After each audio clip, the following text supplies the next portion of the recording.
we now are at the discussion, and we had taken one of the items, what, 16, not 16, we took item 17 and moved it to discussion.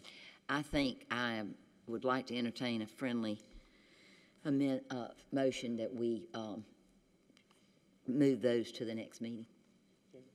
Ms. Hammond, I think Dr. Ross wanted us to go ahead and do the first reading if everyone's okay on this. On which one? On the budget amendment. Oh, okay. Yes, because it needs two readings. Okay. We would ask that if we can, it was taken from action to a discussion. Okay, if so we the can one just that we handle took from that one, and then we can move from there.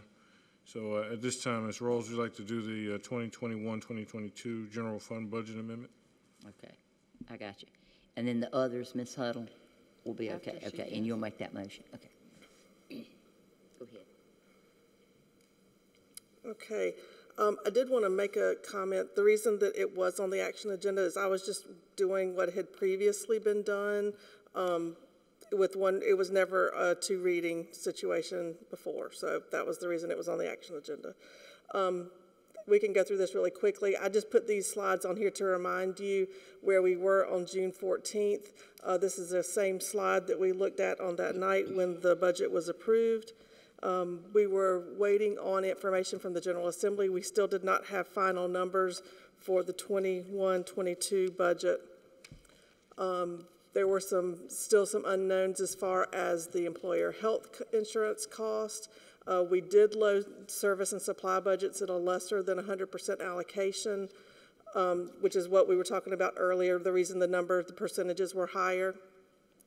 We had not yet reviewed fund balance. We were not sure and finished in the hiring process, determine what the actual cost of filling vacancies would be. State revenues will be adjusted based on the 45th day ADM. That is rolling out. I believe it's either December or I'm not sure if it would be recognized in December or it may be January. We did have a 274 student population increase in enrollment between the 135th day last year and the 45th day this year. Local revenues were adjusted based on the assessed value when we received the final assessments for last year. This was the spring budget dates that we worked with. So as you can see, this budget was really built March of this year, March-April timeframe, which is a long way from where we are today. So whenever we built the budget, the House version had 2508 as base student cost. It ended up being approved at 2516. Like I said, there was a 274 student enrollment. One thing I wanted to point out, when you're looking at 16,718, you may see different numbers. This is K through 12. Sometimes our pre-kindergarten is included, so I just wanted to make sure that you all realize that if you see a 17,000 student enrollment number, it is correct. It just may be including pre-K. And like I said, the final tax assessments were received in the summertime. So it's based on a revenue increase of $3,274,040. Those revenues are coming in. I've already seen increases in a lot of areas, so that's already happening. What I'm looking to do is to be able to budget those revenues and be able to provide expenditure increases for our schools and our utilities, so a little bit of increase in salary and benefits as well. We talked about different things as far as what would affect the expenditures. Like I said, we had not completed the hiring when this budget was built. There's been a lot of changes with COVID-19. We're seeing some supply chain issues where things are costing a little bit more than they have in the past. Increased cost of operations. We were notified of some increased costs with our utilities, with Richland County Utilities, and our water costs going up. Supplies are higher. Travel is a lot higher with the fact that the gas prices are increased. So there's a lot that have definitely impacted our expenditures for this school year. This is a summary of where we were spring 21 and where I am recommending that the amendment be passed for fall of 21 with the $3,274,040 increase. You can see that the increases in revenue are happening in taxes and in the state aid to classrooms and EFA. Those are pretty sizable increases, but there again, look at all the different factors that provided for these increases with the increase in enrollment and the increase in base student costs based on the early projections.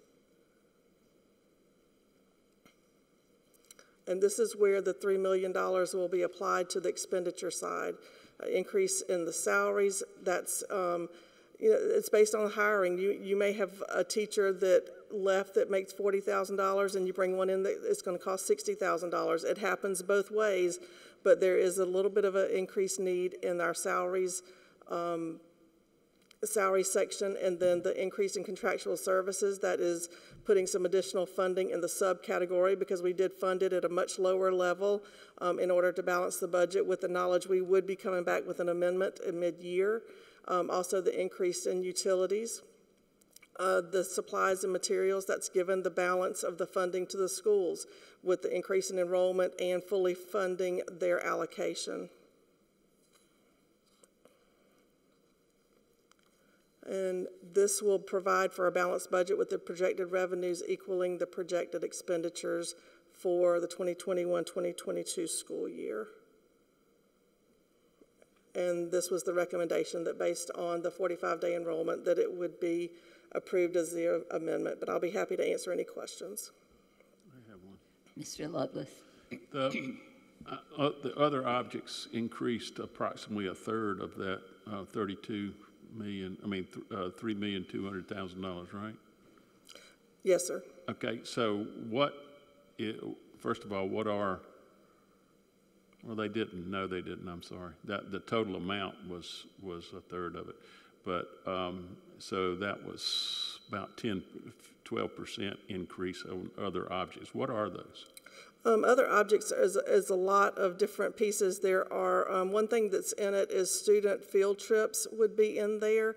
And so we're seeing the hopeful opportunity for some of our students to be able to do some additional traveling this year that maybe they had not done last year. So that would be documenting the majority of that increase.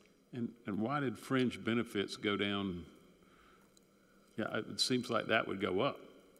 Whenever this was done, we did not have the health choices for a lot of our employees, especially the ones that we hired in new. So you always budget very high for that, because if someone chooses full family versus single, that's a huge difference. I mean, that's $2.6 million, looks like a lot, but there again, whenever you're budgeting, you have to put in the maximum amount in all areas for those employees. Okay. Is that good? Anybody, any other question? Anybody? Kiddo. Motion? With it being my first year also, working off of where the numbers were last year, I was kind of taking where they were last year, where this is more close to what actual expenditures are looking like for this year and projecting them out. Thank you. Any other questions? Thank you, Ms. Rawls. Thank you. We appreciate it. Have a motion? I move that we defer discussion agenda items 19 through 22 to our next board meeting. Is there a second? And there's a second, Ms. Houghton. And you want to, well, it's the late hour, and we've got to make a motion to go back into executive session. Yeah. We have one item we didn't cover in executive session. Is there a second? And vote? Yeah, all those in favor of tabling, not tabling, but postponing those? Yes. And that was 7. And no's. Okay. And then I think Ms. White said we need a motion to go back into executive session. Is that right? Yes. I move that we convene a second executive session before adjournment in order to address item 3G, update regarding permanent superintendent search, since we, well, did not get to that. Is there a second? Ms. Moore seconds. No. And there's no discussion of that for its executive session. All those in favor? And that is 7 and 0. And so we shall return.